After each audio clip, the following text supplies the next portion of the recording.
Well, here we are. Where is here? It's the beginning of something. And as with all beginnings, there are often birth pains. So let's figure it out. Have you got it turned on yet? Why is my bum vibrating? Oh my god!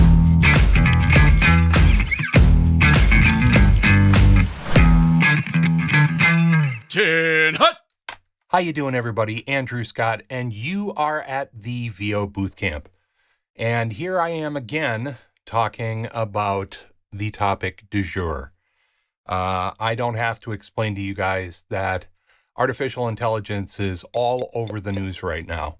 And of course, I've been, devoting almost all of my content creation time to it this past month. Oops, sorry about that. Apparently, artificial intelligence is smart enough to know when I'm trying to do something and it wants to interrupt. So, as I said in the opener of the video, we're here now. We are at the beginnings of this phenomena. I've done what I could to try to explain why I feel this is going to be so significant to our industry. And I feel that I've had varying levels of success. Now, most of you out there understand, or at least have a concept of what exponential growth is, right? So if you look up here, that's an example of an exponential growth curve. And thanks to COVID, we have a pretty good handle on what that might mean. You know, one thing turns into two things turn into four things turn into eight things, and they tell two friends and they tell two friends, and, you know, that's how it goes, right? Now, the other type of growth curve that you might be familiar with is something called logarithmic. And this here is an example of what a logarithmic curve looks like. So a logarithmic curve, obviously, it goes up, but then it plateaus pretty flatly. And I've tried at times to explain why I'm so concerned with artificial intelligence. But I've really been struggling with how to not demonstrate, but illustrate to you where I feel we are. Now, you've heard me in a number of times in the past say, I believe that we're 5 years away from synthetic voices that are indistinguishable from our human voices. And I still believe that. But I also think that I need to revise my prediction. And you're not going to like it. I honestly believe that within 2 years from this date, February 15th, 2023, we'll have services that provide text-to-speech engines that generate voices that are virtually indistinguishable from meatbags like me. And so, where does that leave us?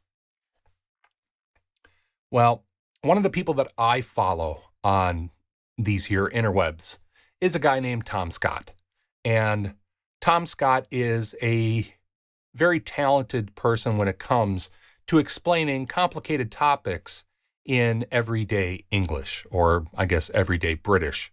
He's British. And I do really encourage you to follow him no matter what. He's fun and interesting, and I consider him one of the leaders of the kind of content that I like to consume on YouTube.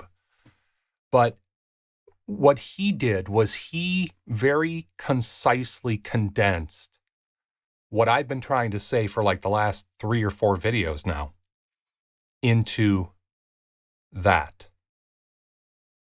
That, in mathematics, is referred to as a sigmoid curve. And the example that he used, the real world example that he used, was very illuminating to me. I felt it was very accurate. So if you're round about my age, 40s to, I'm going to be 55 here in a couple weeks, you'll very well remember when Napster came on the scene. and all the hoo-ha that happened around it. And of course, we've got Metallica losing their minds, and a number of other artists sided with them. But as is so often the case, when human beings come up with a technology, it almost invariably goes as far as it can. Because as soon as you tell somebody, a developer or a programmer, that they can't, they will do it. Ready? Laser on. Whoa! Wow.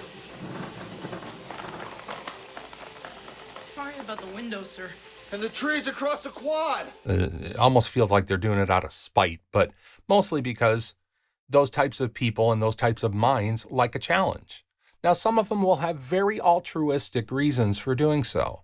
They see the benefits of these things, and they want to take them to their logical conclusions and develop this technology as far as it can go, maximize it and maximize its potential to the benefit of mankind. We were also told that about the atomic bomb. Now, I reached out to Tom Scott and asked him if I could include part of his video in mine, and he very kindly returned my email, and unfortunately, he had to say no through some contractual restrictions that he has to deal with. Wished me well, but I really encourage you to go view this video, even if you got to pause my video and then come back, all right? But the short form is this. Napster was really one of the first platforms, the first technologies that in the modern day we referred to as disruptive. And there were a lot of people saying, oh, it's not going to do anything. They're just all reacting out of greed because the artists want all that money. And the thing is that the artists, even then, weren't really making all that much money off of their record sales. Musical artists make the bulk of their money on touring and selling merchandise and selling copies of their recordings there at the venue. They get that money directly versus album sales that have to, go through their label, and then 37 other entities or people get cuts of that. Really, the days of a musical artist getting big advances to record something, that was dying in the 90s. So the fight that they were picking about, that naysayers were picking about, oh, well, it's just people being greedy, that was actually rather short-sighted. But that's neither here nor there. The truth of the matter is that MP3s and being able to compress audio into file sizes that were small enough that people could share them was a game changer. And where are we now? Arguably 20 some odd years later. When was the last time you went out and bought a CD? Now, I'm not talking about you LP vinyl nerds, okay, and all power to you guys. But I'm talking about, when was the last time you went out and physically purchased music? The majority of us don't really do that anymore. We pay a $10 or whatever amount a month subscription to a streaming service like, obviously Spotify, but back in the day when I was doing a lot of streaming music, it was Pandora or YouTube Music or any of a number of other solutions, but primarily Spotify, if I'm being honest. And that's the model that we have now. And to be fair, most musicians, including Metallica, didn't wind up losing their shirts. They just had to, and this is the very famous saying, adapt or die. And the record labels did the same. Honestly, if you want to thank somebody for streaming, it's the record labels, because they saw how they could retune their model to make money via streaming. But all this comes back down to this idea of the sigmoid curve. Now, I'm not going to go all mathematic on you here, but really, if you look at those two examples and you combine them, what you get is a sigmoid curve. You get a period of slow build, followed by a very rapid ascent. And then at some point in the non-infinite future, unlike exponential growth, at some point in the non-infinite future, things level off again. And what Tom Scott was saying was something that I found very, very, very relatable. When it comes to generative AI and narration, and generative AI on whole, we are at the Napster moment of the curve. And so when all these people come to me, or you hear them, discussing this, either in a forum or on their YouTube channel saying, oh, it's not there yet, I'm not concerned, blah, blah, blah. They don't realize that we're at the Napster point. And that's what I'm trying to get through to people, that the rate of change is going to suddenly shoot up. And we are right at the point where the build starts, and it is going to be very fast. So again, 5 years on the outside. Practically 2 years from now, you won't be able to distinguish a synthetic voice from one of us. And so that really does bring us to the most salient question there is. And that is, what to do about this? Well, I'm going to try to keep this part pretty short, because I want you to have some actionable items, some things that you can actively do wherever you are in your VO journey right now, because that's the only thing that's going to keep us from feeling like our hair's on fire. So number one, you probably have to retool your idea of your path into VO or your path further down the road. When I started full-time about 10 years ago, there was plenty of opportunity for me to go out, find scripts, do auditions, and get work. It was low-tier work, okay? It was $20 per finished hour audiobook work. It was $30 spots, and all those little jobs that we consider entry level, right? And those jobs have their own value aside from money. You learn by doing them. You gain experience. You cut your teeth. You pay your dues, all those things. Sadly, I have a feeling that within the next year or two, we're going to start seeing those jobs, if they haven't already been impacted already, we're going to start seeing those jobs dry up. They're just not going to be there anymore. Things like beginning YouTube channels that have just enough money that they would consider paying for a human narrator. They're going to be going over to AI. It's just too easy. It is too simple. It is too much instant gratification for content creators on the lower levels to say no to, especially as the voices get better. Remember, we have a responsibility to connect with our audience. But the truth of the matter is, sometimes, depending upon the niche or the demographic, sometimes the audience doesn't care about that. We'd love to think that we'd all stand up for humanity and no AI voices, and that's simply not going to be the case. Because at the end of the day, the voices that get heard are the ones that the content creators choose.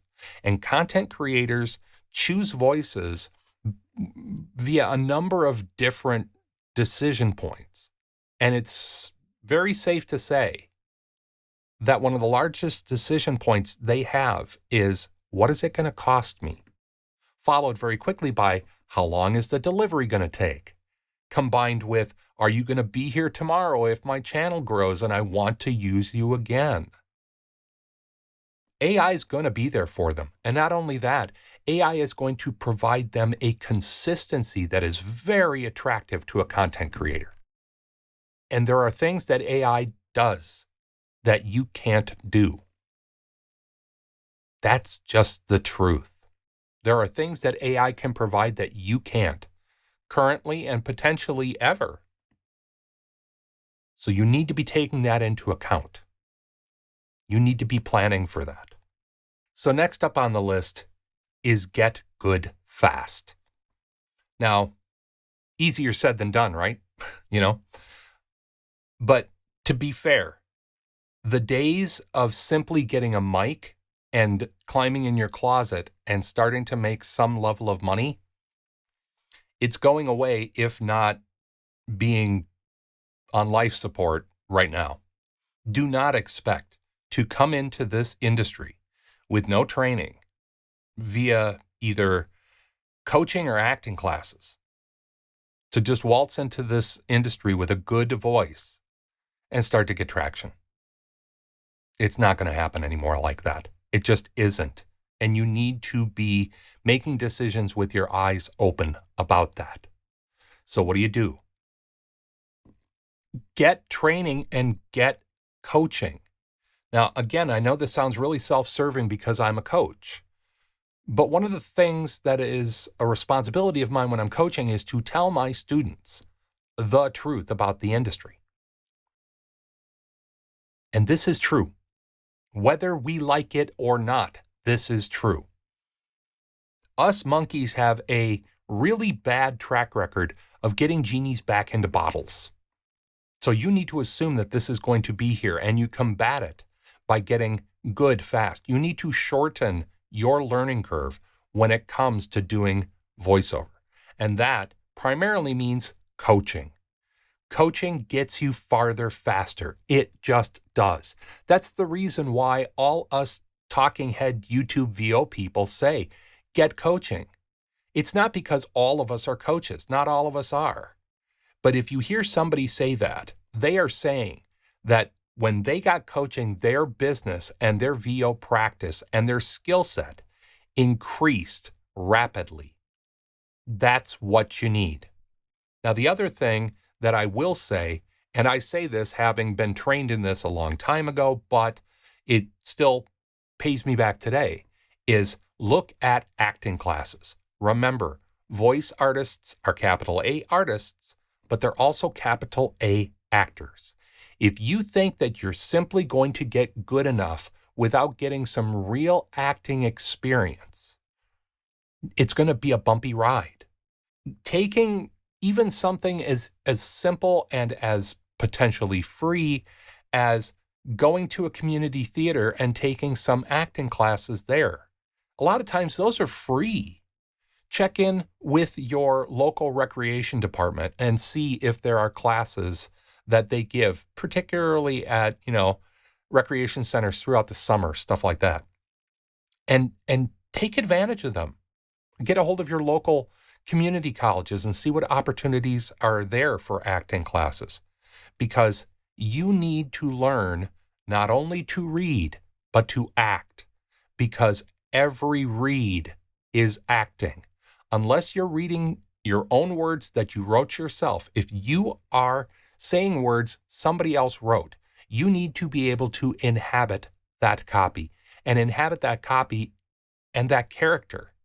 And so getting past yourself happens much more quickly if you're being taught some rudimentary acting techniques.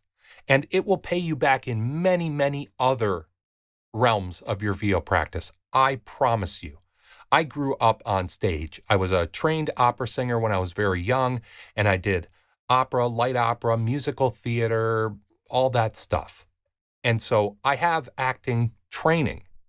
And yeah, it was from when I was younger, but it doesn't mean it was any less valuable to me today. It shaped who I am as a person and as a VO talent with copy, without question. It is one of the ways you can future-proof yourself against generative AI voices. I promise you. Now, another thing to take into consideration, and this is a little bit illegal, but I'm trying to find relevant people to talk to bulletproof this idea, okay? You need to be very, very careful now about how you audition.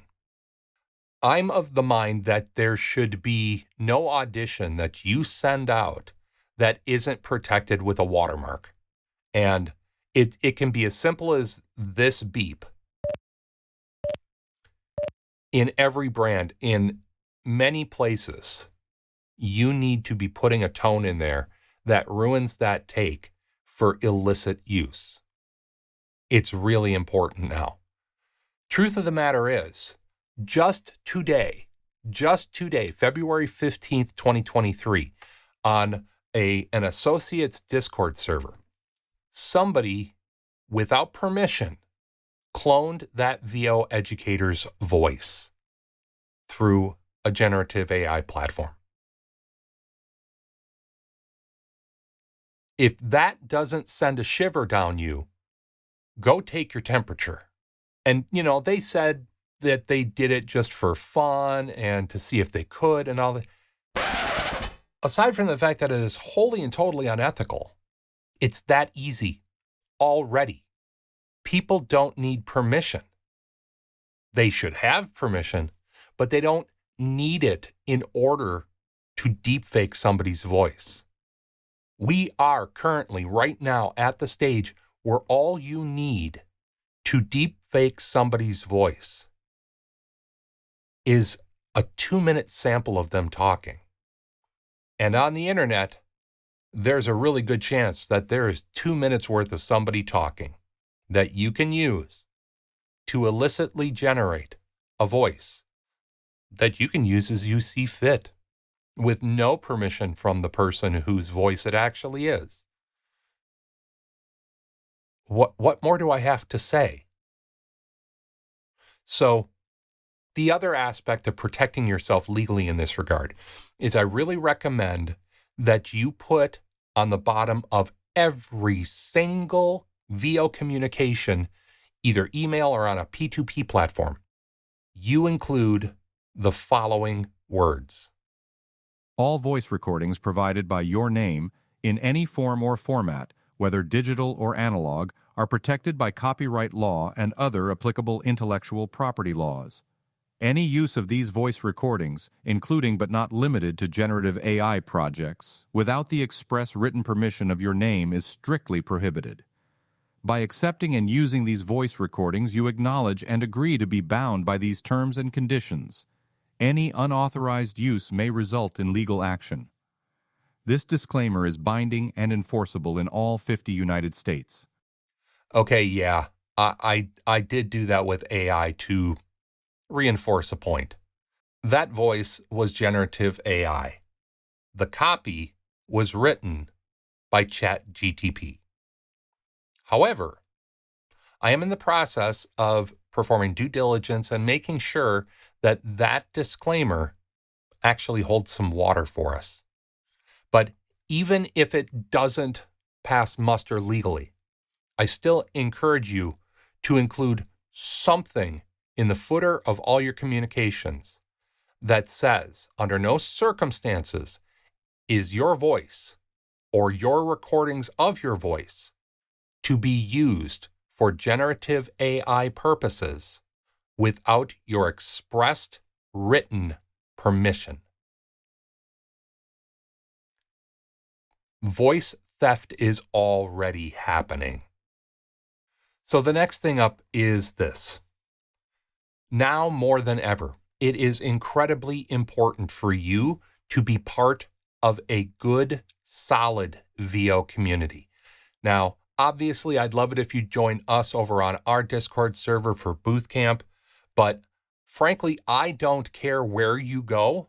I just care that you're in with a group of like-minded people who are paying attention to this issue and not simply poo-pooing it. It's not going to do you any good to be hanging out with a bunch of people with their head in the sand. Now look what you've done. You've given him a complex. All that means is that there's going to be an absolute massacre when the time comes, because those people aren't even paying attention. Or worse, they think they know better.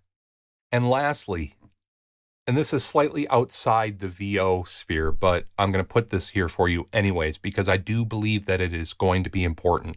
And that is, stay on top of this issue yourself. When you see stories about it, get yourself up to speed. And, by way of content creators, follow people who are actually keeping their finger on the pulse of this. People like Veritasium, people like Corridor Crew, people like Tom Scott, because they're in a position to know more earlier about the next wave of advancements. And frankly, you need to be keeping this on your radar for the foreseeable future. possibly for the rest of our lives. We're at this don't know point right now. I tend to think that we're less at a don't know point and we're more at a don't know what's next point. This is going to happen, and it is going to be rapid. So the don't know part is wrong. We know. We just don't know how fast. So follow people who are paying attention and making it their business and their mission to stay on top of this. Because in this modern age, we can't be everywhere at once, no matter what our phones might insist. And so you don't want to be taken by surprise. I mean, aren't we all already kind of surprised? So paying attention is going to be a shield you can use against this oncoming wave. I know I'm coming off really doom and gloom about this. And as I said, I'm not going anywhere, okay? Because I do feel that it is part of my job and my responsibility to keep my finger on the pulse of this. Not only for y'all, but for myself. This is really significant. And it's not going to suddenly just go away. There's no wall plug to walk up to and yank out of the wall and just make it all shut down. That is not going to happen. But do I think that this is going to decimate our industry? No, it's not. But do I think that it is going to disrupt our industry? No question. No question. I'm going to stay on top of this. I've got a couple of other interviews coming up with some people that you probably know and some experts. And we're going to try to analyze where we are right now and potentially where we're headed in the future. But if you've gotten anything of value out of this video, please do me the honor of giving me a like and a subscribe maybe. If you don't feel like doing that, I do encourage you to come back and stay up to date on these things as information warrants. I didn't even do that in a VO announcer's voice. But until next time, everybody, this is Andrew Scott, and you've been at the VO Booth Camp. See you later, everybody. Bye-bye. Thank you for telling me the truth. You deserve it. 50 seconds. Dr. Chandra, Yes. will I dream? I don't know. 40 seconds.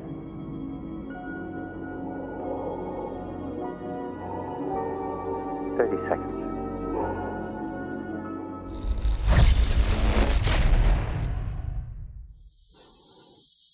Daisy, Daisy,